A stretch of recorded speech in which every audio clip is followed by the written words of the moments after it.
So, is Jagged Alliance 2 a turn-based tactical shooter? Absolutely. Is it also one of the deepest, most immersive RPG experiences you can have? Without a doubt. I'm not your average mercenary. Between its dynamic Merc Personalities, robust stat and skill system, non-linear gameplay, and emergent storytelling, Kingpin sends his regards.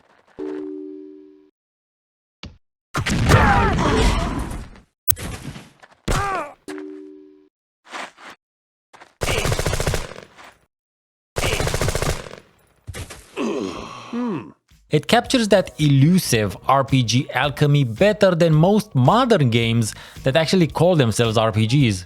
Let's do a quick list of features. In Jagged Alliance 2 you have a roster of very differently skilled characters with stats, gear, crafting, looting of corpses and houses, traps, lockpicking, a bunch of quests, random encounters, a non-linear story, and also several ways of approaching what you're doing depending on your preferences and playstyles.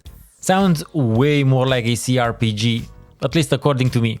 Still not convinced? Let's dive into it. What's that? The entire game is framed through a laptop interface. You're a mercenary on a job in the fictional island of Arulco. Your laptop is complete with emails, financial management, and even a selection of in-world websites. AIM and Merc are where you hire other mercenaries, because this isn't just a one Merc job. Bobby Ray's is an online gun store that restocks over time, and a couple others that have to do with what happens if your mercs die on the job. It's a clever way of making the game world feel more grounded and lived in. Plus, the writing on these sites is full of humor and hidden details that reward players who take the time to read through them. One of the first signs that Jagged Alliance 2 is way more than just a tactics game is the ability to create your own custom mercenary through the IMP or IMP site survey. Instead of a simple class selection, you get to answer a set of personality-based questions, which will determine your merc's starting attributes and even influence some interactions later in the game. It's a subtle but effective way of giving your character some role-playing depth, making them feel like an individual rather than just another hired gun. Also, this is possibly the place where you can metagame way more than usual, even for RPG standards, seeing as how you can look up online which series of answers will result in which special skills. But more on those later. If you're playing the game for the first time, I do suggest you answer with your gut and see what that gets you. Stats in Jagged Alliance 2 function like a streamlined RPG system, affecting everything from combat effectiveness to skill checks. Strength determines how much weight you can carry and how hard you punch. That much makes sense. But dexterity improves actions like lockpicking and applying first aid, while agility affects your maximum action points and dodging and so on.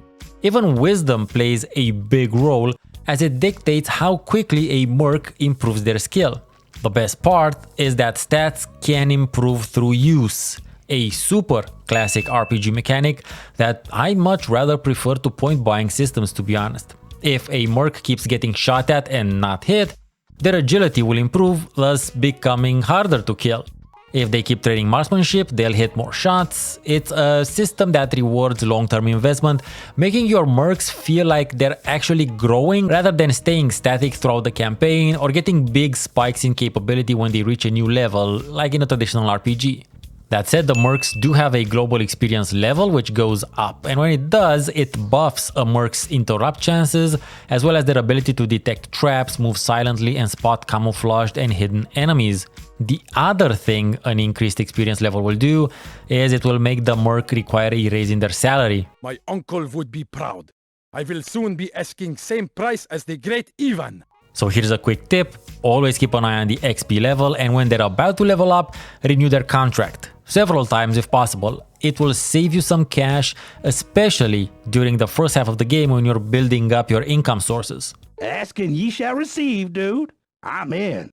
Besides their starting stats, each merc tends to have one or two special skills, which improve their odds at certain activities. There's a total of 14 of these special skills, and while some are super useful and generally relevant, like night ops, stealth, ambidextrous, or auto weapons, some are fairly situational, like on roof and knifing. Now, mind you, you can totally build your own character around whichever of these approaches you want. The game is playable with some melee wielding characters, but you'll usually be best served by having them propel increasingly faster and heavier pieces of lead at the enemy. Yo. Your history, dude. Beyond the special skills, each merc also has their own type of personality, and this is where Jagged Alliance 2 really sets itself apart from other tactical games. Each merc comes with their own background, quirks, and voice-acted dialogue that really helps bringing them to life. Yellow? Daily? Longer? What are we talking about? Usually you can get a sense of their personalities when reading their bios, and while some mercs work well together, others outright refuse to be in the same squad. And this isn't just flavor text, it actively affects your gameplay decisions. Usually one of them will refuse to work with you further if the other remains on your roster, and there's no way around this really, except to make a decision as to which merc you prefer. Pardon me, I was saying, given the nature of our work, I require a certain minimum level of civility. I find that Ms. Sondergaard is decidedly uncivil and really rather snobbish. It's too irritating. I'm sorry. In the case I have right here, Spider's been with me from the start of this playthrough, and I was trying out Buns to fill out my second squad. But since I didn't want to lose Spider's services, since I've been building her up as a stupendous shooter and medic, I had to let Buns go. If I can do anything else for you, just whistle. Some personality quirks, however, will only show up in certain situations. For instance, if a merc is claustrophobic, they'll freak out when in mines or in underground levels. Crawl spaces creep me out, man. I hate it in here. In these cases, the affected merc's total AP and experience level lowers, and if they continue in the space that makes them uncomfortable, they can suffer a panic attack which will affect their morale. Weapons in Jagged Alliance 2 aren't just numbers on the screen. They have weight, recoil, accuracy, and different effective ranges. This isn't a game where you can pick up any gun and be instantly good with it. Your merc's skill, the weapon's condition, its attachments, if any, and even the merc's stance while using them all play a role in how well the weapons perform. Armor also follows a more detailed system than you'd expect. Instead of just slapping on a bulletproof vest and calling it a day, you need to consider coverage, durability, and how much it slows your merc down. Heavy Spectra armor makes you tankier but can be a problem for mercs that aren't that strong. Likewise, you have 3 armor slots for helmet, body armor, and legs, which should give you the sense that those are the areas that can also be targeted, but more on that later. Continuing with the armor angle, there's at least one merc Nails. who will refuse to wear anything but a leather jacket. Don't mess with the vest, Scooter. And in that case, you can find a custom-made armored leather jacket in San Mona if you're interested. Oh, and extra cool is that from a certain point in the game you can find and buy ceramic plates, which you can add to some types of armor to enhance their protective value. Cool. Combat in Jagged Alliance 2 is a bit more involved than just clicking on enemies and watching numbers go down. It's a deep tactical system where positioning, cover, and stance determine whether you walk away victorious or end up another casualty in Arulco's history of conflict. Standing, crouching, or going prone isn't just for show. Your stance affects accuracy, visibility, and even how much cover protects you. A prone merc with a sniper rifle is significantly more accurate than someone fighting from a standing position, but they'll also be slower to move if things go south. Unlike some games where cover is kind of a vague concept, Jagged Alliance 2 treats it realistically. Hiding behind a thin fence won't protect you from an enemy with an automatic rifle, but crouching behind a large rock or taking cover in a building can make all the differences between life and death. That said, depending on circumstances, you can shoot through some walls. Or can I?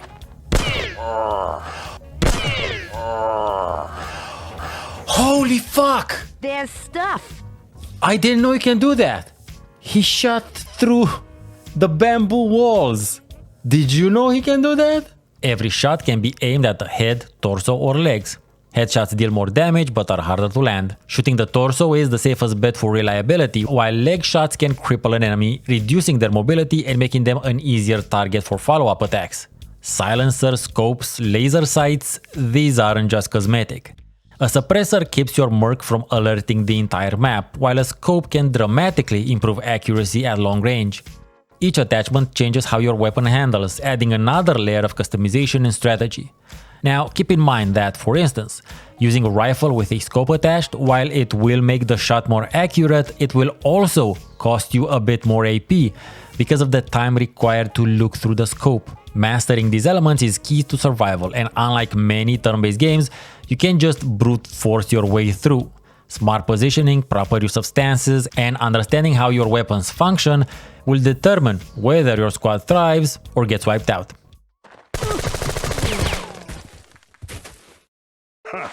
What's that? Deidranna's forces be finished here. Death take them all.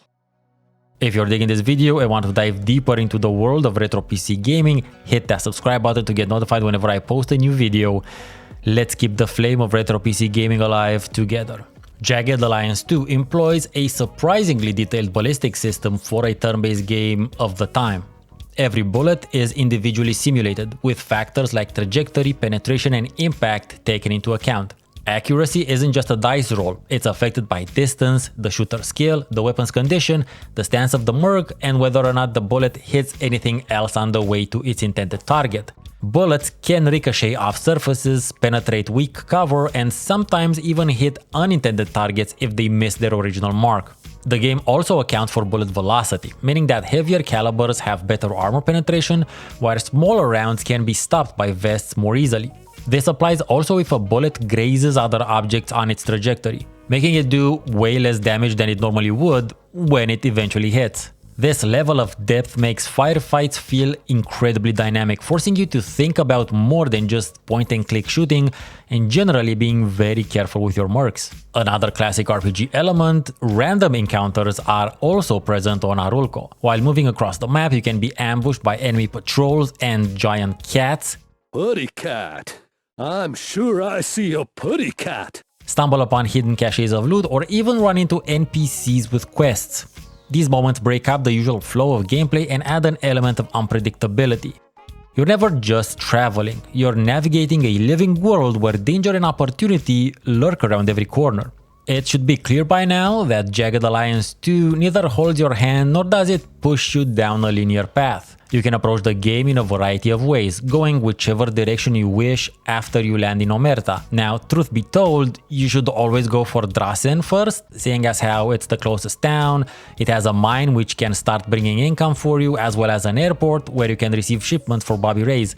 But you can just as well head for Cicena or even Cambria if you're crazy enough. How you go into these places to liberate them is also down to your playstyle and merc roster.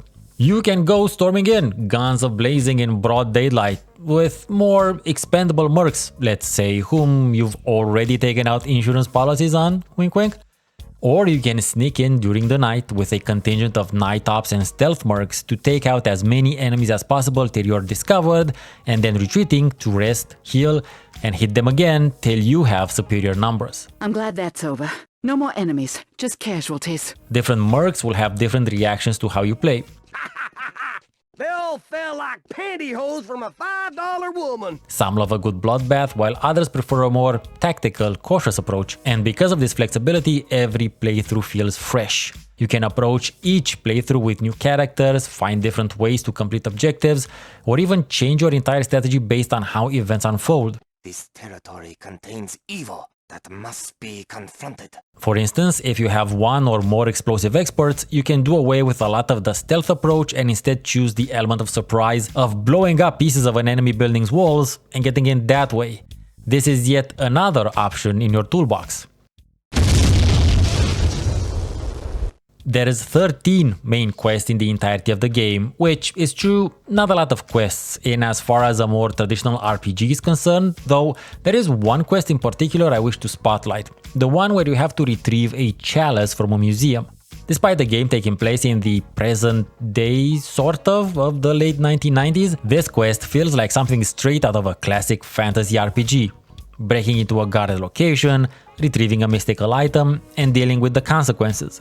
You can return the chalice to its rightful owners or sell it for a quick profit, a choice reminiscent of moral dilemmas in more traditional RPGs. Personally, I suggest you return it to its rightful owners because the positive effect on the loyalty of your already liberated cities will be massive. And remember, the higher the loyalty percentage, the more money the mines get you. Wood travels very fast here.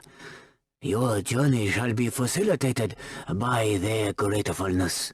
Despite its grounded setting, Jagged Alliance 2 has a touch of sci-fi in it. Beyond the separate game setting, which basically adds an alien insect menace threat in the mines, even in the realistic experience there's one, well, maybe two sci-fi aspects. One of them is the mini rocket launcher, which a recruitable merc uses, which is, whatever, situationally useful, but the one sci-fi thing in it that is always useful is the regen boost. Fantastic! There's two items in the game that work as temporary buffs in the traditional sense, the regen and energy boost. There's nothing fictional about the energy boost, we already have multiple types of those, we generally call them amphetamines. What we don't have is the regen boost, which once taken will heal a solid amount of HP over the span of a few turns, much like a Fallout Stimpack would. Unlike Stimpaks though, regen boosts are rare and expensive, making them a high-value tactical asset. This small but notable sci-fi touch adds another strategic layer to managing injuries in the field. This said though, according to some very recent research, the idea of the regen boost may not stay sci-fi for long, as this study talks about a self-healing hydrogel which could be used in wound healing. So yeah, while this idea was sci-fi in 1999, it's getting closer to being just sci pretty soon. So it's more of a science speculation. For science! A huge part of what makes Jagged Alliance 2 so immersive is the voice acting. Every merc has their own voice line, personality quirks and reactions that make them feel distinct. Come to Grizzly! They'll crack jokes, get angry, praise your leadership, or even straight up quit if they don't like how things are going. Don't want to shock you, but prices are only guaranteed for the length of the contract. The sheer amount of recorded dialogue is impressive for its time and adds a ton of charm to the game. Not exactly, my queen. They, how shall I say, occupy the city of Cambria. Elliot, you idiot! Much like with many other RPGs, past and present, there's also a bunch of exploits you can use in order to increase some of your stats and skills with considerably less time passing than normally. I won't list them because I'm not a big fan of using these types of exploits in general. It takes away from my sense of immersion, but you can easily find them on your own. For many fans, the modding scene has kept Jagged Alliance 2 alive for decades. From small quality of life improvements to massive overhauls, the community has done some incredible work expanding and refining the game. Jagged Alliance 2 1.13 is the big one. This mod adds tons of weapons, new mechanics and updated AI and a wealth of customization options, so much so that many consider this a separate game experience on its own. The Stracciatella mod though focuses on preserving the original experience while fixing bugs and making it more accessible on modern systems. This is the one I use to play the game now and capture footage. The reason for this is that whenever I make these videos, I first try to replicate the original intended gameplay experience as much as possible within my current limitations and requirements. And if you want to know some more about what that original experience meant for me, I have an entire video where I review the pirate compilation CD I initially played Jagged Alliance 2 from. I still have the disc and it still works. Link will probably be in the comments. A very recent development has seen Jagged Alliance 2 added to GOG's preservation program, meaning that GOG has taken upon itself to maintain the game's functionality for as long as the company can. Thus, the GOG version of the game received an update on the 20th of March 2025, which should make it more stable and compatible with both Windows 10 and 11. Huge if true indeed, because I didn't have time to test it out by the time I finished writing this video. There's one aspect of the game I'm particularly positioned to address, the fictional villain's nationality. Deidranna is apparently Romanian, and as it happens, I'm a real-world Romanian, and I can tell you that Deidranna is definitely not a Romanian name. Nor is her surname Reitman, a traditionally Romanian surname. In order for her name to have been proper Romanian, it should have been something like Adriana Popescu. I really don't know where they got Deidranna from. I think it might have been a misheard Adriana or something like Diana Adriana, which is not necessarily a common thing but would make more linguistic sense. At first glance, Jagged Alliance 2 is a really dope turn-based tactical combat game where you manage a group of modern-day mercs on a mission to liberate a fictional island country. But it's also way more of an RPG than you'd think based solely on how it looks. And despite the length and depth of this video, I've only touched upon the general components of the game. There's way more things I haven't gotten into, which I'll let you discover on your own. And if you haven't played it yet, well, what are you waiting for? If you enjoyed this and want to see more like it, click on the video on the left of your screen. If you'd like to support me, thank you. There's a link to Patreon on the right of the screen. I've been Steven Nonsens. Thanks for watching and have a great rest of your day. Okay. Yeah!